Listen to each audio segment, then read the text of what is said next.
ஆகட்டும் சரி, நம்ம ஒரு பர்சனல் லைஃப்பில் ஒரு விஷயம் நடக்க பொழுது அரசியல் ரீதியாக அது பேசப்படுற பொருளாக மாறுதில்லை. ஒரு அப்பாவாக இதுக்கு உங்களோட அதாவதுங்க, ஒன்று அரசியலில் அன்னையிலேருந்து இன்றைக்கு வரைக்கும் இங்கிலீஷில் கேரக்டர் அசாசினேஷன் சொல்லுவாங்க, கேரக்டர் படுகொலைன்னு சொல்கிறாங்க.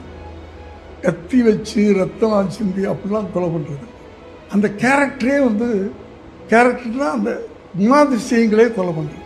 விஜய் இப்படிப்பட்டவர், அவர் பெண்களுக்கு எதிரானவர், அவர் குடும்பத்துக்கு எதிரானவர், அப்பா அம்மாவுக்கு எதிரானவர், இப்படி சொல்லி அந்த கேரக்டரே படுகொலை பண்ணுறதுக்கு ட்ரை பண்ணுறது.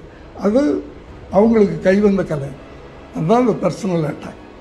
எப்போது நடந்து எப்போது அவங்களுக்குள்ள சமரசமாகி கையெழுத்தெல்லாம் ஆன ஒரு விஷயத்தை இப்போ கொண்டாட வச்சு அதெல்லாம் ரொம்ப அழகாக பண்ணுவாங்க, ரொம்ப அழகாக பண்ணுவாங்க.